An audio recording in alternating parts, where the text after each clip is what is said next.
계묘년 새해가 밝았습니다. 이 계묘라고 하는 건 그 60갑자의 40번째 해당되는데 거기 그 묘자는 토끼 묘자란 말. 올해는 특별히 그 검은 토끼의 해라고 이렇게 말들 합니다. 자, 오늘 7절 하반절 말씀해 보시면 그리하면 어디로 가든지 형통하리니 그랬고요. 8절 하반절에도 그리하면 내 길이 평탄하게 될 것이며 내가 형통하리라 이렇게 말씀하고 있습니다. 오늘 이 말씀에 의지해서 형통한 새해를 누리십시오. Enjoy a prosperous new year. 형통한 새해를 누리십시오. 이런 제목으로 함께 하나님 말씀을 상고하고 내받고자 합니다. 자, 제목을 한번 따라서 볼까요? 형통한 새해를 누리십시오. 네, 형통이라는 것은 아주 우리 생각보다 일이 잘 풀리는 것, 잘 되는 것을 가리키는데요. 어떤 영어 번역에는 success, 성공이라고도 번역하고 대부분은 prosperity, 번영 이렇게 번역하고 있습니다. 여호와 하나님께서 이제 모세가 죽자 그를 이을 후계자로 눈의 아들 모세 수종자 여호수아를 세웠습니다. 수종자라고 하는 말은 그 1절에 모세를 위해서 마치 몸종같이 봉사하는 사람, 이 사람을 후계자로 세웠습니다. 여호수아는 그러니까 출애굽 이후에 무려 40년 가까이 모세의 협력자로 또 모세의 수종자, 조력자로 이렇게 연단과 훈련을 받은 자입니다. 가령 르비딤에서 출애굽한 이스라엘 백성들이 최초의 적군 아말렉 군사와 싸울 때 모세는 저 산꼭대기 가서 간절히 기도했지만 적진의 현장에 장군 여호수아는 직접 칼을 들고 적군과 싸웠을 뿐만 아니라 시내산에서 이제 모세가 십계명을 받을 때에도 모세와 함께 등반한 인물, 그가 바로 여호수아입니다. 그는 해막을 떠나지 않았고 또 가나안 땅을 정탐할 때에도 이거 12지파의 두령 가운데 가장 장자 지파라고 할 수 있는 에브람 지파의 족장으로서 그는 이 가나안 땅을 정탐하게 됐습니다. 그래서 하나님께 이제 택함을 받아서 모세의 후계자로 이렇게 임명을 받은 것이죠. 하나님은 이 새 지도자 여호수아에게 직분만 맡긴 것이 아니고 이 직분을 감당할 수 있는 능력도 주셨습니다. 하나님께서 함께 해주시겠다고 약속하시면서 저 젖과 꿀이 흐르는 이 가나안 땅을 점령하라고 그렇게 명령하신 것입니다. 소위 가나안 땅을 향해 진군해서 그 땅을 정복하라는 면에 있어서 우리는 이 여호수아의 책을 정복의 책 혹은 승리의 책이라고도 일컫습니다.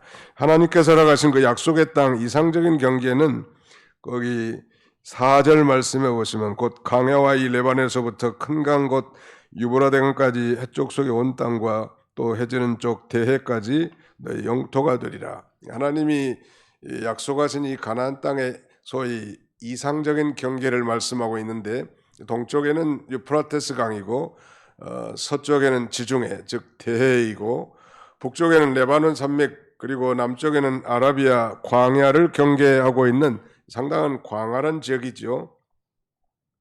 이 가나안 땅을 정복하라는 것은 오늘날 뭘 의미할까요? 우리가 하나님의 은총으로 말미암아 모든 죄악을 무찌르고 그야말로 자신의 구원을 이루어나가는 것을 의미할 수도 있고 또 우리가 이 전도와 선교를 통하여 하나님 나라를 건설해 나가는 것, 또 이 죄와 마귀와 싸워서 하나님 나라를 건설해 나가는 모든 것들이 다 가나안 땅을 정복하는 것이라고 할 수 있겠습니다. 우리 하나님께서는 당신이 허락하신 이 위대한 새 일을 형통하게 하기 위해서 새로운 리더 여호수아에게 중대한 3가지 말씀을 당부하고 있습니다.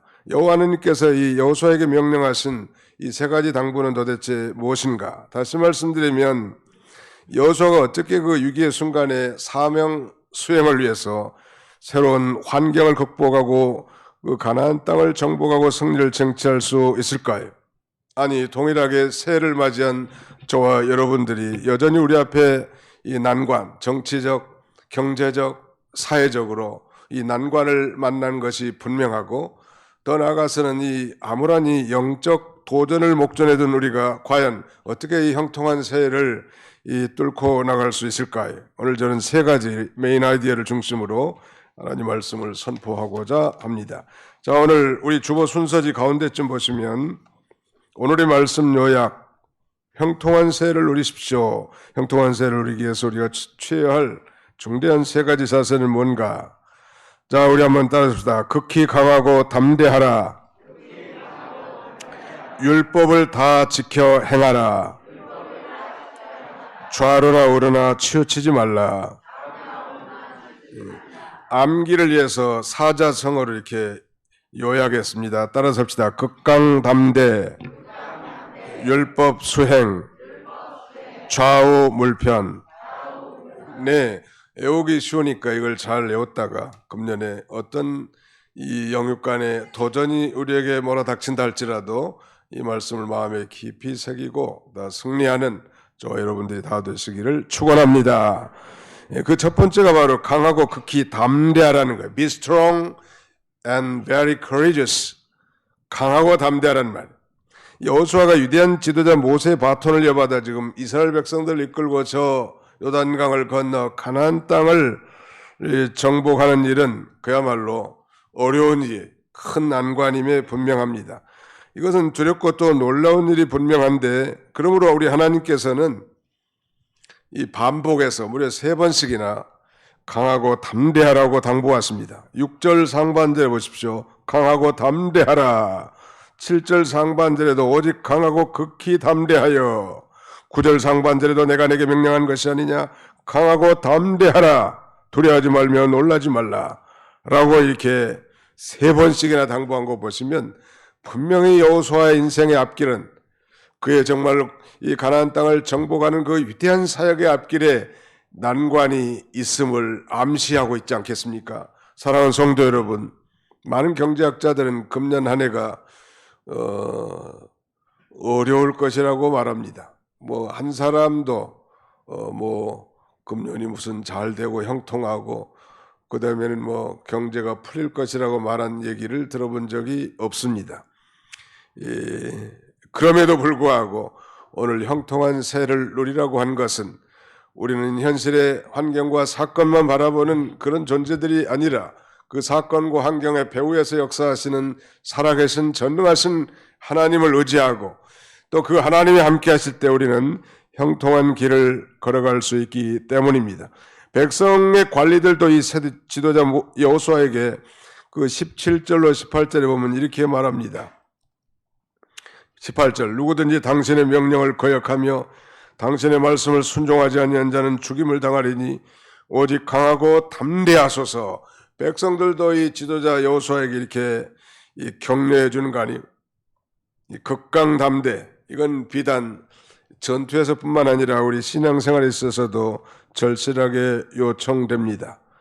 왜냐하면 이 세상 도처에는 하나님의 진리를 거역하고 교회를 대적하는 이 그런 세력들이 무수하게 진을 치고 있기 때문이죠. 그래서 이 진리대로 살고자 하는 자에게는 부득불 이 환난과 역경이 닥치는 경우가 비일비재하지요. 그러므로 우리가 강하고 담대해지려고 한다면 늘 은혜 속에서 강하고 또 성령의 충만한 가운데서 살아야 그것이 가능할 것입니다. 이 새로운 도전 앞에 우리가 해줄 수 있는 좋은 말은 강하고 담대하라는 것. 뉴저지의 한 어떤 목사님은 미국의 교회 자녀들이 대학에 입학하러 갈 때 기도를 받기 위해서 오게 되면 반드시 그렇게 강하고 담대하라고 이렇게 조언해 준다고 합니다. 미국에서는 이 고등학교 때까지는 대개는 다 집안에서 이 부모의 슬하 이렇게 자랍니다만 이제 대학을 가게 되면 상당히 이제 자립이요. 동부에서 출생했어도 저 서부 캘리포니아 UCLA 갈 수 있고 또 서부 출신들이 동부의 명문 이 매사추세츠에 있는 보스턴에 있는 하버드라든지 이런 유명한 대학에 오게 됩니다. 그 거리가 저그만치 동서가 얼마나 머냐는 말이에요. 그러므로 이 고등학교를 졸업하면 이제 자립을 해야 되고 새로운 대학 기숙사 생활을 해야 될 뿐만 아니라 론의 해결 문제라든지 즉 대출 해결이라든지 새로운 도전거리들이 많이 쌓이게 됩니다. 당연히 어린 새싹 같은 막 고등학교를 졸업한 학생들에게는 두려움과 그다음에는 이 어려움이 상존한 것이 사실이란 말. 그래서 그 목사님은 항상 걱정과 두려움 없이 그렇게 살도록 당부해 준다. 강하고 담대하라. Be strong and very courageous, because the Lord your God will be with you wherever you go. 당신이 어디로 가든지, 내가 어디로 가든지 내가 너와 함께 할 거니까 강하고 담대하십시오. 금년 한 해 우리 앞에 놓여 있는 길은 녹록지 않은 것이 분명합니다. 또 제가 늘 강조한 것처럼 예수님의 재림이 점점 가까워지기 때문에 이 시대는 점점점 어두워지고 그야말로 자연재해의 심각성, 그 다음에는 성경이 예언한 대로 타락의 극도성, 이런 것들 때문에 점점 어려운 것이 사실이지만 그럼에도 불구하고 강하고 담대하시기 바랍니다. 왜냐하면 여호와 하나님께서 저와 여러분들과 함께 해주시고 어디를 가든지 그분이 임마누엘의 주님이 되어실 것임을 확신하기 때문입니다. 두 번째는 율법을 다 지켜 행하라는 것. 율법 수행. Observe to do according to all the law. 모든 율법을 따라서 준행하라는. 율법주의가 되라는 얘기가 아닙니다. 이미 구원받은 하나님의 백성들에게 모든 도덕적 율법은 우리 신앙과 생활의 유일한 법칙입니다. 특별히 우리가 지난 2022년 이민년에 참 믿음 생활 잘하지 못한 거, 새해는 좀 잘해야 되지 않겠습니까? 주일 성수하는 거, 이 주일 성수 하나만 잘하는 것도 하나님 기뻐하실 일이, 형식적인 안식일 준수가 아니라 이날이 정말 즐거운 날이라고 생각하고, 이날 정말 삼위 하나님이 영광받는 날, 우리 주님이 부활하시고 그 다음에는 성령이 강림하신 이날, 창조의 기념일이고 구속의 기념일 이날, 정말 감격적으로 하나님 앞에 예배 드리는 날로 생각하고 이 날을 존귀하게 여기는 자에게는 우리 하나님이 또 존귀하게 여겨주시고 함께해 주실 거란 말, 그런 관점에서 우리가 하나님을 사랑함으로 하나님의 말씀을 잘 지켜 행하는 주일 성수, 그 다음에는 이 우상 숭배하는 거, 혹시라도 직접 우상을 만들고 따라가는 사람은 없다 할지라도 하나님보다 더 앞서온 것들 다 제거하고 연초에 하나님 제일주의, 그 우선권, 프라이어리티를 하나님께 나는 둬야 되겠다. 금년에 이런 거 결심하는 시간이 되면 너무나 좋겠고, 그 다음에는 신앙생활 오래 했어도 11조 생활도 제대로 하지 못하는 연약한 신자들은 금년에는 소득의 10분의 1을 그건 하나님의 것인 줄 알고 금년에는 좀 준행해 봐야 되겠다. 이런 그 성숙한 믿음의 결단이 필요하다고 사료됩니다. 이런 기본이 형성되지 않은 사람은 영적 성숙을 기대하기가 어렵습니다. 왜냐하면 이건 계단과 같기 때문이죠. 첫 번째 계단을 넘지 못한 사람이 어떻게 더 높은 계단을 올라갈 수 있겠는가? 늘 육신의 세계 속에서 그저 땅의 것만 바라보고 육신의 것만 소망하다가 어느 날 갑자기 세상을 떠는 그런 불행한 인생을 살 수밖에 없단 말. 그러므로 하나님이 우리에게 준행하도록 준 율법적이 아니라 정말 나를 구원해 주신 그 하나님의 은혜에 감사해서 우리에게 주신 모든 규례와 법도를 잘 지키고 행하는 것, 그런 자를 우리 하나님이 함께 해주시고 열매를 맺게 해주신다는 말. 우리가 애독하고 암송하는 시편 1편은 복 있는 사람이 어떤 사람인가를 말씀하시고 계십니다. 복 있는 사람은 악인의 꾀를 쫓지 아니하고 죄인의 길에 서지 아니하며 오만한 자리에 앉지 아니하고 오직 여호와의 율법을 즐거워하여 주야로 그 율법을 묵상하는 자로다. 여호와의 율법을 즐거워하여 주야로 그 율법을 묵상하는 자로다. 금년에는 좀, 작년에 지금 그 성경 1독 이상 하신 분들 그 성경 독경 카드를 내라고 했는데 아직 안 내신 분들은 예배 끝나고 점심 식사하시고 우리 교육관 2층에 오시면 경건서적 선물로 드립니다. 그걸 가져오시기 바랍니다. 작년에 뭐 일독도 못하신 분들은 올해 한번 좀 결단 한번 해보라. 내가 신앙생활하는데 성경도 한번 안 읽고 이게 참 무슨 창피인가. 좀 그런 연초가 되면 참 좋을 것 같아요. 작심삼일이라 할지라도 좋아요. 시작하는 게 중요하다. 하나님이 함께 하신다면 우리의 경건생활의 성공자들이 다 될 수 있을 것입니다. 그 시편에 그렇게 말씀하시고, 이런 사람들은 마치 시냇가에 심은 나무가 시절을 쫓아 과실을 맺는다고 했는데 그 행사가 다 형통할 거라고 말미에 그렇게 말씀합니다. 유다의 역대 왕들은 끊임없이 율법책을 등사하여 복사해서 곁에 두고 율법의 의미를 묵상하면서 의를 추구하여 왔습니다. 우리가 단지 성경을 몇 번 읽었다는 것이 중요한 건 아니죠. 그 의미를 살피면서 깊은 이 묵상의 삶을 살아야 합니다. 하나님 말씀을 읽고 들은 그 말씀을 기억하고 소위 반추, 되새김질하는 것은 우리가 기도할 때 큰 능력이 되고 힘이 된다는 말. 뭐 신앙 따로 내 인생 따로, 그 다음엔 말씀 따로 내 생각 따로 산다면 그건 뭐 신앙이 또 다른 무거운 종교적 짐이 될 수밖에 없을 것입니다. 하나님의 말씀이 우리의 생명이 되고 능력이 되고 발뿌리 앞에 등불이 되도록 우리가 새해에는 하나님의 말씀을 깊이 묵상하고 상고하고 순종해 나가는 자들이 되어야 할 것입니다. 종종 예를 듭니다만 미국의 유명한 백화점 왕 하면 존 와나메이커를 들 수 있습니다. 그는 훌륭한 정치인이고 경제인으로서 그의 리더십은 아주 단순하면서도 대단히 강렬했죠. 도대체 이 와나메이커의 그 단순함의 출처는 무엇일까? 그것은 바로 하나님 말씀 중심이었습니다. 그는 여러 가지 따지지 않았다고 합니다. 그저 하나님의 말씀이 예스하면 예스고 하나님의 말씀이 노하면 노하는 거예요. 이런 식으로 산 거예요. 그는 이 필라델피아에서 자라 사업가로 큰 성공을 하고 또 정치적으로는 장관의 자리도 역임한 그런 인물인데, 어느 날 이 노년이 됐을 때 한 기자가 이렇게 인터뷰 가운데 이런 질문을 했다고 합니다.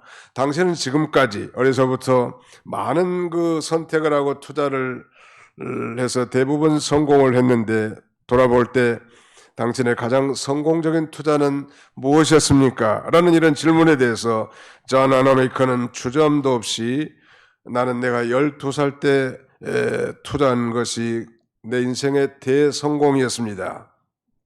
그렇게 말하고, 도대체 어려서 무엇을 투자했을까 하는 그렇게 궁금하게 생각하는 기자들 앞에 이렇게 말합니다. 저는 당시에 2.75불을 주고 성경책을 산 것이 제 인생의 가장 큰 투자였고 가장 위대한 성공적 투자였습니다. 라고 말합니다.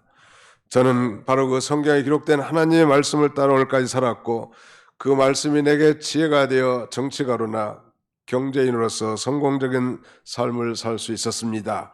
라고 그렇게 대답하였다고 합니다. 2.75불이면 대략 한 5,000원 될까요? 3불 잡고도 말이죠. 작은 돈이지만 그 돈으로 성경을 사서 성경을 애독한 거예요. 어떤 이는 성경이 만든 사람, 존 와나메이커를 그리는 그런 책을 쓰기도 했더라고. 와나메이커는 성경이 만든 사람. 나는 우리 모든 교우들이 정말 성경이 만든 그런 위대한 인물이 됐으면 좋겠어요. 새해 하나님의 말씀은 그저 덮어놓고 살고 그저 자기 생각, 자기 뜻, 자기 주장, 자기가 하겠다는 것, 자기가 안 하겠다는 것, 자기가 자기 인생의 주인인 것은 이건 망할 징조예요. I am the master of my life. 내가 내 인생의 주인이다. 이건 패역한 하나님으로부터의 독립선언이에요. 사랑하는 성도 여러분, 내 인생의 주인은 하나님이십니다. 믿으시면 아멘 합시다. 한번 더 합시다. 내 인생의 주인은 하나님이십니다. 믿습니까? 만약 그렇다면 주인의 음성을 듣고 따라가는 게 주인이라고 진정 고백한 의미가 있는 것이지, 말로만 주인이라고 해놓고 내 인생은 내 맘대로. 오늘 MZ세대들의 특징이에요. 내 인생은 내 맘대로 즐기는 거예요. 적어도 그들의 부모들은 그렇게 살지 않았습니다. 그들의 신앙의 선배들은 그렇게 살지 않았다. 정말 주인 되시는 하나님의 뜻을 따라 이 거룩한 삶을 살았던 것입니다. 하나님께서 여호수아에게도 율법을 준행할 것 당부했는데 오늘 저와 여러분들도 금년 한 해 하나님의 말씀 중심으로 살아서 하나님의 지혜를 받아 형통한 인생을 사는 저와 여러분들이 다 되시기를 주님의 이름으로 축원합니다. 자, 우리 성경을 한 군데 찾아서 같이 통독하실까요? 열왕기하 18장입니다. 열왕기하는 열왕기상 다음에 있습니다. 열왕기하 18장 5절부터 7절까지입니다. 593쪽 열왕기하 18장 5절로 7절까지 같이 읽으실까요? 시작. 히스기야가 이스라엘 하나님 여호와를 의지하였는데 그의 전후 유다 여러 왕 중에 그러한 자가 없었으니 곧 그가 여호와께 연합하여 그에게서 떠나지 아니하고 여호와께서 모세에게 명령하신 계명을 지켰더라. 여호와께서 그와 함께 하심에 그가 어디로 가든지 형통하였더라. 그 6절 하반절에 여호와께서 모세에게 명령하신 계명을 지켰더라. 여호와께서 그와 함께 하심에 그가 어디로 가든지 형통하였더라. 하나님의 말씀을 율법적으로 지키라는 말이 아니죠. 삶의 표준으로 신앙생활의 원칙으로 잘 지키라는 말이에요. 주일은 어떤 일이 있어도 양보하지 말고 아무리 가난하고 힘들어도 11조 포기하지 말고 아무리 세상 사람들이 그 어떤 걸 우상처럼 따라가도 하나님보다 앞서지 말라는 거예요. 하나님보다 앞서온 거 그것들이 전부 다 영적 아이돌이에요. 우상들이란 말. 하나님 제일주의로 나가야 하겠습니다. 마지막 하나는 좌우물편, 좌로나 우로나 치우치지 말라는. 이 좌로나 우로나 치우치지 말라는 거 적당한 중용의 노선을 걸어라. 적당하게 중쓸쓸하게 살아라. 이것도 아니고 저것도 아니고 무골충처럼 그런 의미가 결코 아닙니다. 성경적 중용이라고 하는 것은 바로 하나님의 말씀을 정확하게 깨달아서 그 길을 똑바로 걸어가라는 뜻이죠. 그래서 모든 이단들은 하나님의 말씀을 다 삐딱하게 깨달은 사람들이 가령 예수님의 신성을 인정하나 인성을 부정한다든지 예수님의 인성을 인정하나 신성을 부정하는 건 다 역사적 우리 교회사적으로 다 이단들로 정제되어 있습니다. 하나님의 말씀을 가감한다는 면에 있어서 신비주의들은 좀 우파에 해당된다고 할 수 있겠고 신신학자들 하나님의 말씀을 다 제하고 사는 사람들 이런 사람들은 이 신신학자들 좌파에 해당된다고 할 수 있습니다. 교회는 우파도 아니고 좌파도 아니고 교회는 이 하나님의 말씀 중심이란 말. 이 교회가 이 정치적 노선을 지향해서는 안 됩니다. 교회는 이 하나님의 교회. 옛날에 북한의 이기산 목사님이 공산당들이 강요했다는 거예요. 그때 당시에 1945년부터 50년까지는 상당히 혼란한 시대였는데 공산당이 찾아와가지고 동문은 무슨 당이요? 그리고 뭐라니까 그 이기선 목사님이 나는 예수당이었시다. 예수당이 무식이요. 예수 믿고 천당 가는 당이요. 그렇게 대답했다고 합니다. 어떤 교회는 무슨 태극기를 쫓아가는 사람도 있고 어떤 교회는 좌파, 주사파를 쫓는 그런 교회도 있다는데 교회는 그렇게 하는 거 아니에요. 물론 개인적으로 정치적 소신을 갖는 건 자유죠. 개인적인 자유. 그러나 교회가 말이죠. 오른쪽으로 왼쪽으로 치우쳐서 말이죠. 복음을 가리우고 하나님의 영광을 가리우는 것은 옳지 않단 말. 믿으시기 바랍니다. 아무튼 교회는 하나님의 주인이시란 말. 그러니까 하나님의 말씀을 쫓아가는 거예요. 우리는. 좌로나 우로나 치우치지 말란.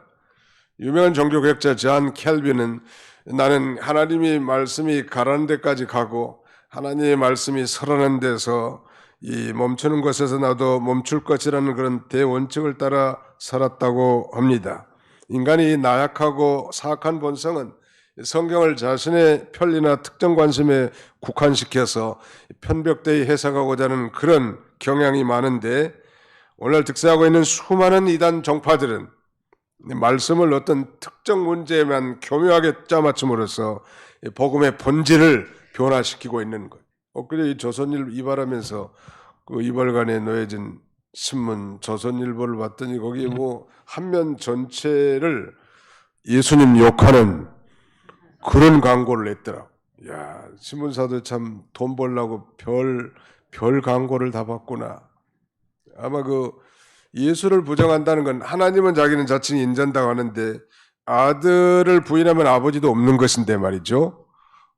하나님을 인정한다면서 자기가 뭐 자칭 재림주고 뭐 약속의 사자고 무슨 뭐 그다음에는 뭐 성령이고 하나님의 어머니고 이런 똥단지 같은 주장하는 사람들이요. 이런 유혹들이 갈수록 많아질 건데 그런 유혹에 넘어가지 않기 위해서는 우리가 성경을 똑바로 잘 배워서 그 성경 말씀대로 걸어가야 돼. 우리는 배운 대로 생각하고 생각한 대로 행동하게 돼 있단 말. 잘못 배워놓으면 잘못 배운 것이 이 올무가 되는 거예요. 그것도 목사님 아들이 뭐 예쁜 처녀 하나를 사귀었는데 그 처녀가 하나님의 교회 안상홍 정인의 신자란 말이에요.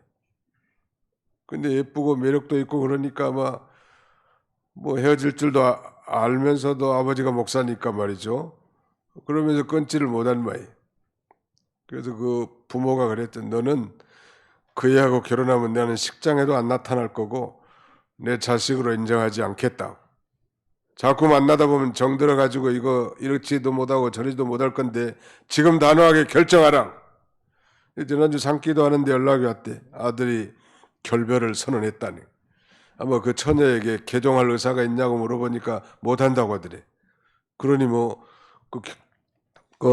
결혼했다는 얼마나 큰일이. 그 처자도 말이죠. 개종했으면 큰 축복의 길을 걸어갈 건데 그러지 못하는 거예요. 왜 그렇게 했을까요? 어려서부터 그 잘못된 것이 옳다고 믿었기 때문에 그렇게 행동하는 거예요. 사랑하는 성도 여러분, 우리 새해에는 오늘 여호수아가 정말 새로운 이 직무와 사명, 난관이 예상되는 그런 가운데서도 극강담대하고 또 모든 하나님의 말씀을 지켜 행할 뿐만 아니라 자로나 우로 치우치지 말도록 우리 하나님께서 이렇게 당부한 것을 따라 이 거룩한 이 사명을 감당하는 것처럼 우리도 그렇게 걸어가면 너무나 좋을 것 같아요. 이 형통한 새해를 누리십시오라고 말씀드렸는데 우리가 성경에서 이 형통의 대명사하면 요셉을 들 수 있습니다. 그야말로 이 모피의 법칙과 같이 그는 하는 일마다 정말 막히고 안 되는 것이 일상사였지만은 그러나 하나님이 요셉과 함께 하심으로 그가 어디를 가든지 형통하였다고 성경은 증거합니다. 즉 하나님이 함께 해주셔야 된다. 어떤 삶을 하나님이 함께 해주실까요? 어떤 가운데서 극히 강하고 담대할 뿐만 아니라 하나님의 말씀을 순종하고 나가는 사람, 자로나 우로나 치우치지 않고 이 하나님의 말씀대로 정로로 걸어가는 사람을 우리 하나님이 함께 해주시고 임마누엘의 주님이 되실 뿐만 아니라 결국 그를 형통하게 해주실 것입니다. 2023년 계명년 새해가 밝았습니다. 한 해 우리 앞에 어떤 난관과 역경이 다가올지 우리가 아무도 예측할 수 없지만 여호와 하나님께서 언제 어디서나 이렇게 믿음으로 나가는 우리 백성들을 함께 하실 줄로 믿습니다. 그러므로 여호와 하나님께 당부하신 이 세 가지 중대한 그 형통의 비결을 마음판에 깊이 새기시고 그 길로 힘있게 전진하는 저와 여러분들이 다 되시기를 주님의 이름으로 축원합니다. 기도합시다. 기도하겠습니다. 기도하고 바로 성찬 예식을 거행하도록 하겠습니다. 살아계신 우리 아버지 하나님 감사합니다.